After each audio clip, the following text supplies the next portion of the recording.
Érase una vez un alma joven que sentía, desde sus primeros años, una disonancia callada entre lo que era y lo que el mundo parecía esperar de ella. Como tantos otros, esta alma vivía atrapada en un entramado de máscaras, de deberes prestados, de normas heredadas. Caminaba por la vida sin voz propia, moldeada por el juicio ajeno, por la mirada externa que todo lo califica, lo ordena, lo reprime. ¿Cuántas veces se había silenciado para no incomodar? ¿Cuántas veces se disfrazó de lo que no era, solo para pertenecer? Y sin embargo, en el silencio de las noches, escuchaba algo más profundo, una voz interior, tenue al principio, casi imperceptible, que le susurraba con obstinación: sé tú mismo, no tengas miedo. No era un consejo cualquiera.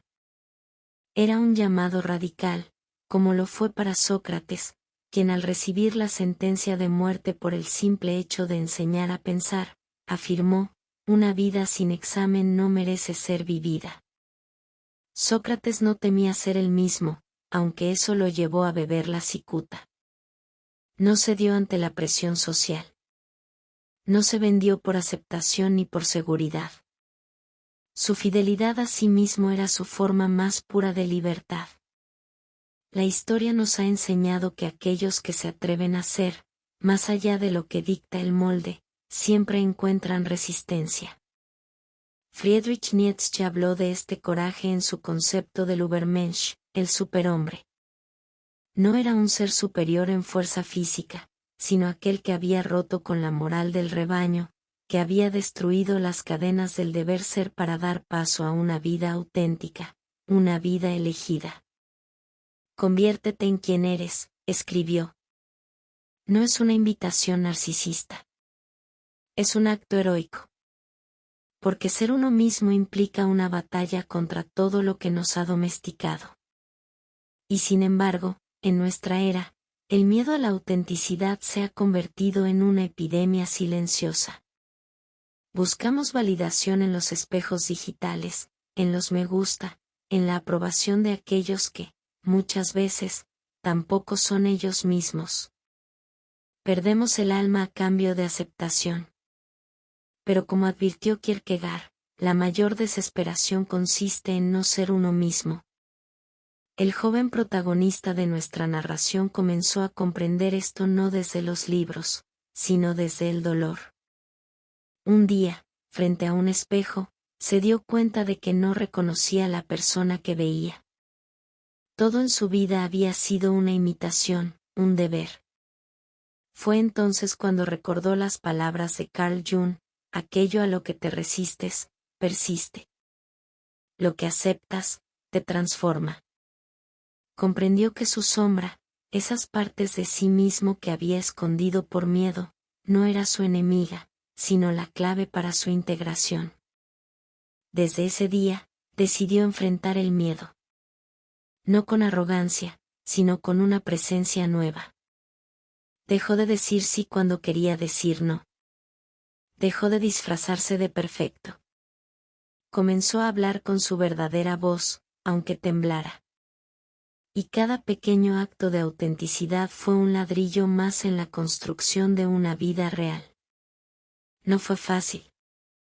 Perdió relaciones, incomodó ambientes, fue criticado.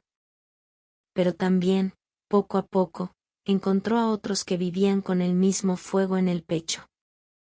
Ser uno mismo no era solo un acto de valentía, era una forma de llamar a los demás a hacer lo mismo. Martin Luther King Jr.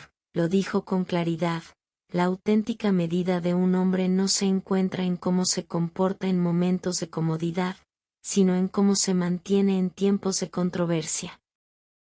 Ser uno mismo cuando todo alrededor pide conformidad es uno de los mayores actos de resistencia. Y sin embargo, es ahí donde comienza la transformación profunda. Porque quien vive desde la verdad de su ser, no solo se libera, sino que se convierte en faro para los demás.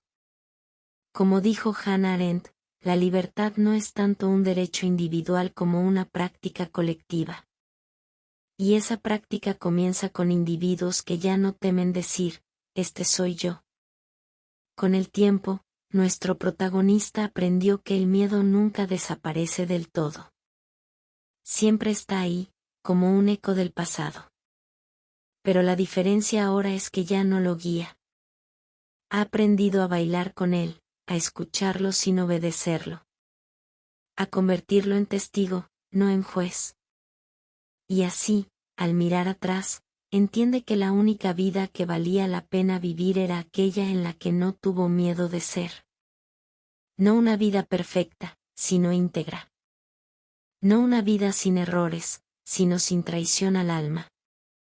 Porque al final, como escribió Rainer María Rilke, una sola cosa es necesaria, la soledad, la gran soledad interior.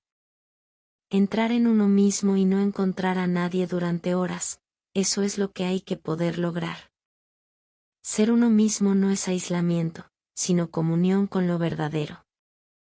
Y en esa verdad, finalmente, encontró la paz. Esa es la historia que te invito a contemplar. No como un relato ajeno, sino como un espejo. Porque en algún rincón de tu ser, tú también sabes que ha llegado el momento de dejar de tener miedo. Ha llegado el momento de volver a ti,